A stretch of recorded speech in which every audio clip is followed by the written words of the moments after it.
Welcome to the Contagious Victories podcast. Each week, we talk inspiration, explore possibilities, and share insights from creative perspectives. I'm Tori Blackmon, and I'm here to remind you that your purpose in life is to celebrate the victories, because victories are contagious. This episode of Contagious Victories is brought to you by me. I'm an Alabama personality and producer that can help you socialize through brand endorsements, content consulting, and social media creation. So let's work together. Email Tori at toriblackman.com to get in touch with me, and we can get you confident about social media today. Hello, and welcome back to another episode of the Contagious Victories podcast. My name is Victoria Glass, and welcome. This show is supposed to be a spigot for good. If you were to turn on a spigot, like a water spigot, I just want to pour love and hugs and just emotional support into you. That is what this podcast is for. I am happy to be here with you today. I hope you were doing well.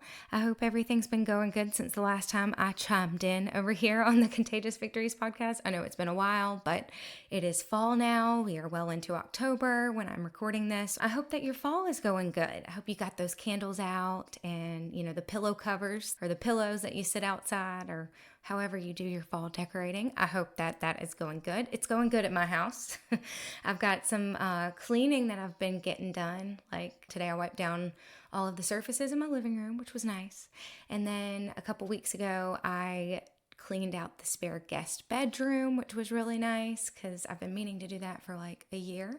So everything's going good on my end of this conversation. I wish I could hear from you. If you want to chime in, I would love to hear from you. You can reach out to me on Instagram at Contagious Victories, or you can message me at my personal on Instagram, which is onceupon_Tori. We'd also love to hear any good news that you have.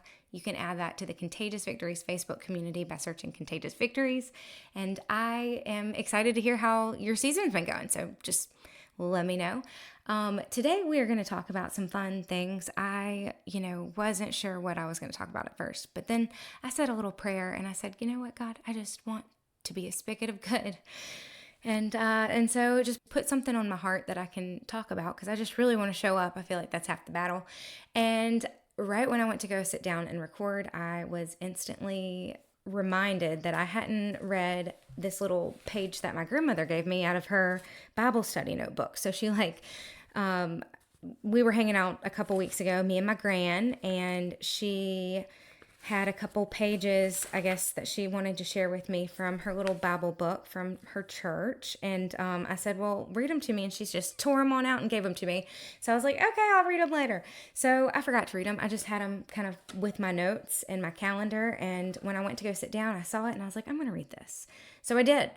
And it was beautiful. And it was talking about just how important your tongue is, which is so not ironic. It's just, honestly, it's very on point with what I was sitting down to do at that moment, which was talk to you guys on the podcast. So the whole lesson was talking about just how important words were and how, the tongue is a really powerful muscle is what it was saying. And it doesn't really matter how big or small it is in specifics as far as inches or how big someone's tongue is, but it has the power to do great things or bad things. And it just talks about how you should not boast of great things, but you should use that muscle for good and, speak God's word. And it says Philippians 4:8, brothers and sisters, whatever is true, whatever is honorable, whatever is just, whatever is pure, whatever is lovely, whatever is commendable, if there is any moral excellence, and if there is anything praiseworthy, dwell on these things. And just to keep a gratitude journal and stay away from sarcasm and gossip and things that might just bring negativity and falseness into the world. So yeah, it was really nice to see that right before I sat down with you. It was a good reminder to really think about what I'm saying because it really doesn't have to be that complicated.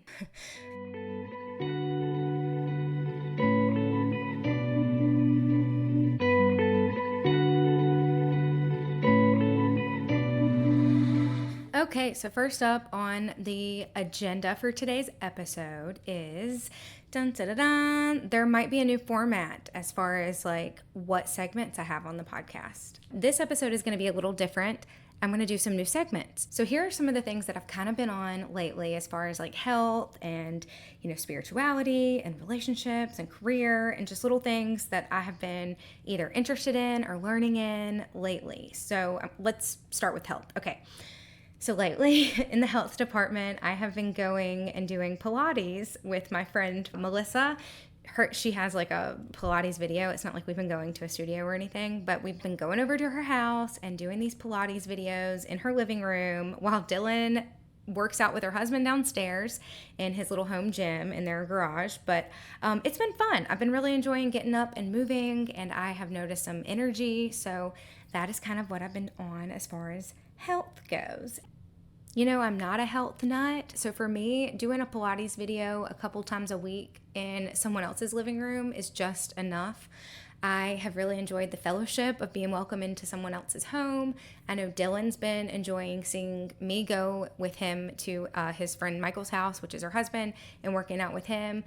He was doing it a couple weeks before I started, and he started feeling a lot more energetic and kept encouraging me to just do something. And so I finally gave in, and Melissa and I have been kicking butt in her living room doing those Pilates videos, and it's been just enough for me. So I am really proud of myself for doing that, and here's your cue to just get moving if you've been thinking about it too.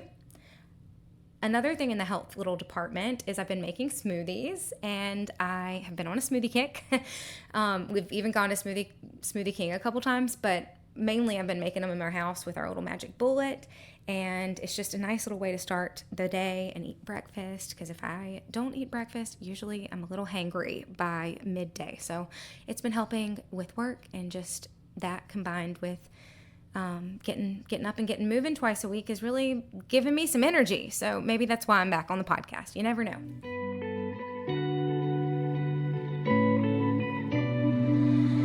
Okay, the next segment I want to talk about is social media, and we're not going to get too in depth in this, but I heard the phrase the other day, a confident follow.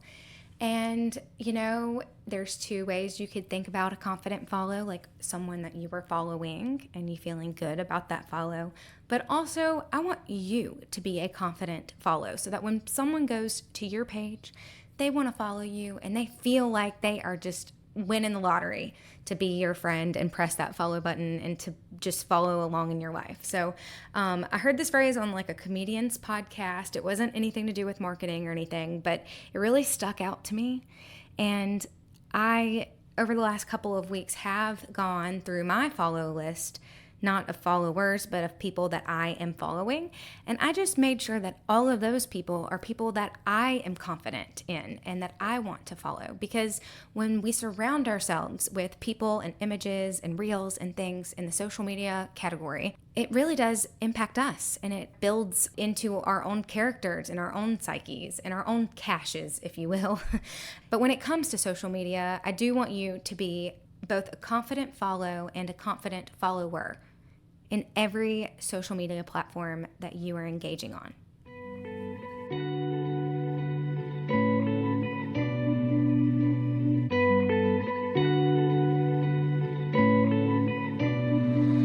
And as requested, we have to include a victory story, and this one is for all of my fall lovers out there.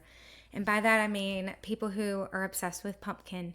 Now, personally, I am not. I am not the person that's obsessed with pumpkin. I like apple. I think apple is a nice fall flavor. I think that, there's things like sunflowers that remind me of the beginning of fall, and like the cotton fields and cobblers, any type of cobbler. But this Nebraska man, according to goodnewsnetwork.org, is someone who loves pumpkins enough to make the world's longest journey in a giant pumpkin boat on his birthday. This man broke the world record. Dwayne Hansen, who made it 41 miles down the Missouri River in a giant 846-pound pumpkin boat. And he named this pumpkin boat the SS Bertha. And you can see all about it on the goodnewsnetwork.org, which I'm going to link below. That is our victory story because, I just think that is incredible. He was 60 years old and woke up on the morning of his birthday with just one funky fall goal, and that is to sail in a giant pumpkin. So there you go. Well, I'm going to use that as my cue to sail away and conclude this episode of the Contagious Victories podcast. Whether it is morning, evening, noon, or night, I send my love to you, and I hope that you have a great afternoon, great evening. I'm going to go eat some dinner with Dylan's family. Fall in love with fall, my friends. Thanks again for listening. Thanks for joining us for this week's episode of the Contagious Victories podcast. If the show inspired you to share your own victory story, I'm here to tell you the world deserves to hear it. Submit it to me online at toriblackmon.com. Review and subscribe if that feels right. Telling a friend about the show helps Contagious Victories to grow. Plus, we all appreciate a little sunshine. I'm Tori B. Thanks for listening. I'll catch you soon.